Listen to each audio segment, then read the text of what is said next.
নোয়াখালীর হাতিয়ায় ফেরি উদ্বোধনকে কেন্দ্র করে বিএনপি ও এনসিপি নেতাকর্মীদের মধ্যে সংঘর্ষ হয়েছে। নোয়াখালীর দ্বীপ উপজেলা হাতিয়ায় ফেরি সার্ভিস উদ্বোধনকে কেন্দ্র করে বিএনপি ও এনসিপি নেতাকর্মীদের মধ্যে সংঘর্ষের ঘটনা ঘটেছে। এতে উভয় পক্ষের অন্তত 10 জন আহত হয়েছেন। তোমাকে বধিবে যেজন গোকুলে বাড়িছে সে, একটা ঐতিহাসিক কথা আছে। অর্থাৎ যার হাতে আপনার পতন হবে সে খুব ধীরে সুস্থে সূক্ষ্মভাবে আপনারই ছত্রছায়ায় বেড়ে উঠছে। অনেকেই এই কথাটার একটা উদাহরণ দেন হযরত মুসা আলাইসাল্লাম। তিনি ফেরাউনের পরিবারে কিভাবে বেড়ে উঠেছিলেন এবং কি শেষ পর্যন্ত এসে ফেরাউনের পতন হযরত মুসা আলাইসাল্লামের হাতে হয়েছিল। তবে আমাদের ভিডিওর বিষয়বস্তু ভিন্ন জায়গায়। এনসিপিকে এখন পর্যন্ত বিএনপি খুবই তুচ্ছ তাচ্ছিল্য ভাবেই কিন্তু আসলে দেখছে, কিন্তু আজকের ঘটনা একটা বিশেষ বার্তা দিচ্ছে বিএনপির জন্য। এনসিপি তাদের অস্তিত্ব রক্ষায় জামাতের সাথে যে জোট করেছে, এনসিপি এবং জামাত সহ যে জোটটা তৈরি হয়েছে, এই জোটটাকে বিএনপি যদি মনে করে ফু দিয়ে উড়াই দিবে অথবা মাঠ পর্যায়ে শক্তি প্রদর্শন করবে, দিন শেষে আসলে বিএনপির পরিণতিও খারাপ হবে। আজকে হাতিয়ায় যে ঘটনা ঘটেছে হান্নান মাসুদের এলাকায়, আমি আশ্চর্য হয়েছি। 2 ঘন্টার আলটিমেটামে মাঠ ক্লিয়ার করে ফেলছে হান্নান মাসুদ। মাঠ ক্লিয়ার কাদেরকে করছে? বিএনপি নেতাকর্মীদেরকে।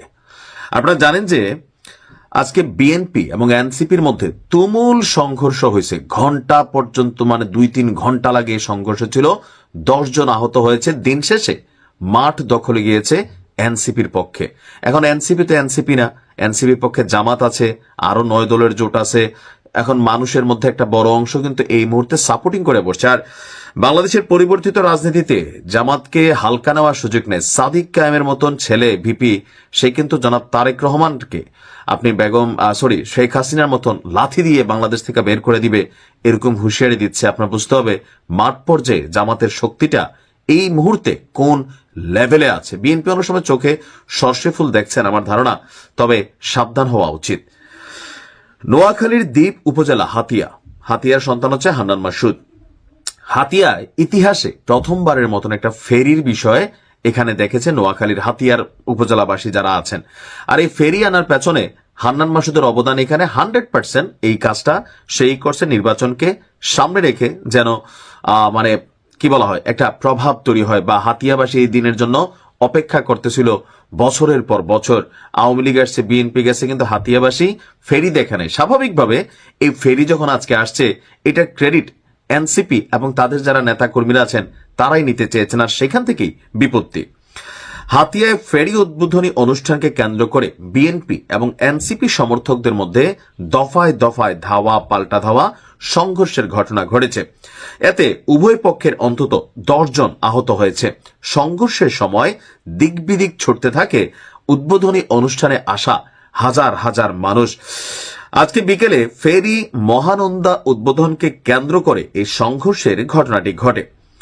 শুক্রবার বিকেলে উপজেলার নলচিরা চেয়ারম্যান ঘাট নৌপথে এই ফেরি সার্ভিসের উদ্বোধন করা হয়। এ সময় বিআইডব্লিউটির চেয়ারম্যান, চিফ ইঞ্জিনিয়ার, বিআইডব্লিউটিসির কমার্শিয়াল ডিরেক্টর উপস্থিত ছিলেন। ফেরি আনার পেছনে অবদান নিয়ে পৃথকভাবে স্লোগান দিতে থাকে এনসিপি এবং বিএনপি নেতাকর্মীরা। আর স্লোগানকে কেন্দ্র করেই উভয় পক্ষের মধ্যে উত্তেজনা দেখা দেয়। এরপর শুরু হয় পাল্টাপাল্টি, ধাওয়া পাল্টা ধাওয়া। এক পর্যায়ে ইটপাটকেল নিক্ষেপ এবং হাতাহাতি লাঠালাঠির মধ্যে তা গড়ায়। হাতাহাতি এবং ইটপাটকেলের আঘাতে ব্যাপক পুরুষ নারী আহত হয়েছেন। তৎক্ষণাৎ পরিস্থিতি নিয়ন্ত্রণের চেষ্টা করে নৌবাহিনী এবং পুলিশ সদস্যরা। হাতিয়া দ্বীপ সমিতির সভাপতি বলছেন, এটি হাতিয়ার ইতিহাসে একটি মাইল ফলক ছিল, কিন্তু দুর্ভাগ্যজনকভাবে রাজনৈতিক দলাদলির কারণে জিনিসটা আসলে নষ্ট হলো। ওসি সাহেব বলছেন, পরিস্থিতি মোকাবেলার জন্য অতিরিক্ত পুলিশ মোতায়েন করা হয়েছে। এনসিপি বলছে, হান্নান মাসুদ বলছে যে এই অর্জনটা আসলে সে তার সর্বোচ্চ লবিং থেকে করেছে। এটা কিন্তু বাস্তব, এই ক্রেডিট হান্নান মাসুদ পায়। কারণ এই ফেরির জন্য আমি দেখেছি এর আগেও মাস 6 বা বছর খানেকের মধ্যে বেশ কয়েকটা বক্তব্য দিয়েছে, বিভিন্ন জায়গায় দৌড়াদৌড়ি করেছে।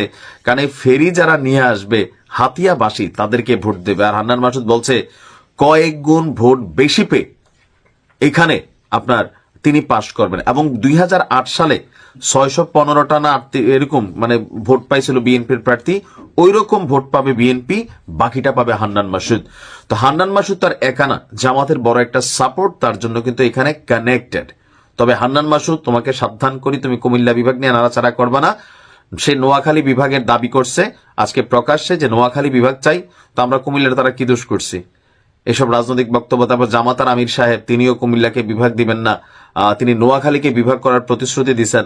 তো এরকম করলে তো জামাতের তারাই, যারা কুমিল্লাবাসী, তারা ভোট দিবে না কেন? কারণ হচ্ছে যে আমরা তো ভাই বিভাগের দাবি নিয়ে বসে আছি। তো উপদেষ্টা আসিফ মাহমুদ বলল সব নাকি কইরা ফেলছে, তো বাটপাইরা কথাবার্তা, মিথ্যুক কোথাকার। তাহলে কেমনে হবে বাবা? এখন চারদিক থেকে ভেজাল। আসলে যে কে কারে ভোট দিবে, জনপ্রিয়তা, এলাকা প্রীতি, সবকিছু তো আমাদের ব্লাডের মধ্যে কানেক্টেড। তবে সামনে নির্বাচনকে কেন্দ্র করে একটা বড় ধরনের সংঘর্ষের কিন্তু আশঙ্কা দেখা যাচ্ছে। যেভাবে মাঠ পর্যায়ে জামাত বিএনপি মারামারি হচ্ছে, এনসিপি বিএনপি মারামারি হচ্ছে, পরিস্থিতি কিন্তু আস্তে আস্তে আউট অফ কন্ট্রোলে যাচ্ছে।